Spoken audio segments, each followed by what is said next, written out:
Денис овдовел после того, как потерял свою прекрасную жену Елену. Похоронив ее, мужчина был опустошен и совсем одинок. Всю свою жизнь он любил свою жену и жил ради нее. Вместе они наслаждались обществом друг друга и путешествовали по разным городам. У пары не было детей, поэтому у них никогда не возникало острой необходимости оставаться дома. Однако, прожив в браке несколько лет, они решили, что пришло время стать родителями. Но этот процесс оказался не таким простым, как они ожидали. После 10 месяцев безуспешных попыток Елена так и не смогла забеременеть. Поэтому они решили отправиться в больницу на обследование. После того, как были опубликованы результаты, Елена встретила своего мужа у дверей больницы, держа папку в дрожащих руках. Она сказала: «Знаешь, Денис, ты можешь делать все, что захочешь. Я просто не имею права тебя удерживать», — сказала она, и слезы потекли по ее щекам. Денис был сбит с толку и спросил жену, что происходит. «Дело в том, что я не могу подарить тебе ребенка», — сказала Елена и в отчаянии отвернулась. Мужчина потерял дар речи, поскольку это было не то, что он хотел услышать. Оправившись от первоначального шока, он обнял жену и сказал: «Забудь об этом. Я готов признать, что такова наша судьба. Пока у меня есть ты, я счастлив». С того дня они больше не возвращались к этому разговору. Они больше не беспокоились о том, чтобы завести детей. Скорее всего, они жили для себя и наслаждались своей жизнью в течение многих лет. Когда Елене было за 60, они с мужем отправились в одну из своих длительных поездок в другой город. К сожалению, через несколько дней у женщины начался сильный кашель. Но что с ней могло быть не так? Денис подумал, что это может быть аллергическая реакция.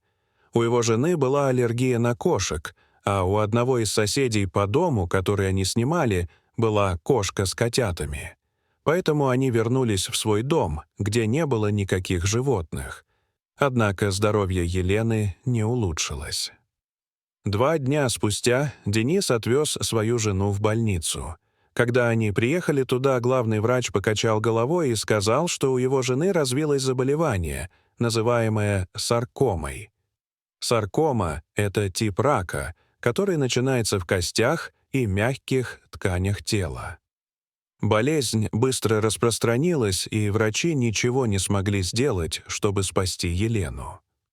Неделю спустя она скончалась в больнице.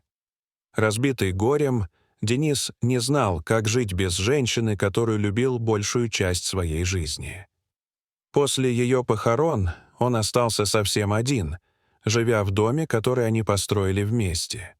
Сейчас ему было за 70, и он уже был на пенсии. Однажды, холодным вечером, он разбирал бумаги и увидел ту самую папку, которую держала в руках его жена в тот день, когда узнала, что не может иметь ребенка. На протяжении многих лет он не заглядывал туда и не знал, что было внутри. Денис не мог понять, почему его жена сохранила это досье. Из любопытства он заглянул внутрь и был потрясен тем, что обнаружил. Видите ли, оказалось, что Елена не была бесплодной. Это у Дениса были проблемы со здоровьем. Сначала он разозлился, что она скрыла от него правду. Как она могла солгать ему? Несколько мгновений спустя он заплакал, осознав, что лишил ее права быть матерью. Если бы только она поговорила со мной, мы могли бы найти выход. Мы могли бы усыновить ребенка или попробовать искусственное оплодотворение, сказал пожилой мужчина, безостановочно плача. Однако Денис простил ее и каждое утро ходил на ее могилу. Там он поливал цветы и убирал могилу. Без всякой особой причины он находил в этом удовольствие. Однажды утром старик решил пройтись по всему кладбищу. Старик терпеливо рассматривал разные надгробия и представлял, какими были эти люди при жизни. Внезапно он остановился у одной из свежих могил. Обычно свежие могилы покрывали цветами скорбящие родственники и друзья. Однако на этой могиле не было цветов. На ней был просто деревянный крест и выгравированное карандашом имя — Светлана Робертс, написанное без указания даты. «Привет, Светлана. Интересно, какая ты была при жизни и сколько тебе было лет?» — сказал пожилой мужчина сам себе. Внезапно он услышал какой-то звук из-под земли. Сначала он не понял, откуда он доносится. Он огляделся, но вокруг никого не было. Именно в этот момент он понял, что скрежещущий звук доносится из-под той свежей могилы. Вздрогнув, он снова огляделся и обнаружил неподалеку брошенную старую лопату. Старик поднял ее и начал копать. По мере того, как он продолжал копать, крик становился громче. Как только Денис открыл гроб, он в шоке отбросил лопату. Прямо перед ним была пожилая женщина, а рядом с ней лежали двое маленьких детей — мальчик и девочка. Оба младенца плакали и едва дышали. Дрожащими руками старик отнес младенцев в полицию.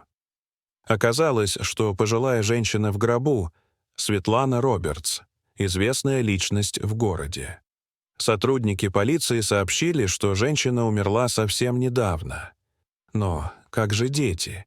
И как получилось, что их похоронили вместе с ней? Перед смертью Светлана жила со своей внучкой Мариной.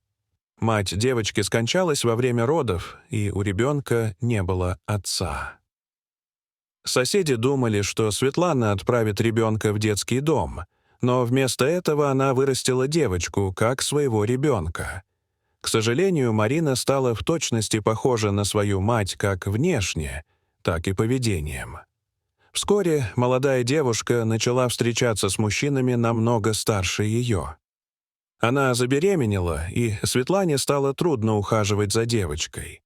Пожилая женщина уже была очень больна и через несколько недель скончалась.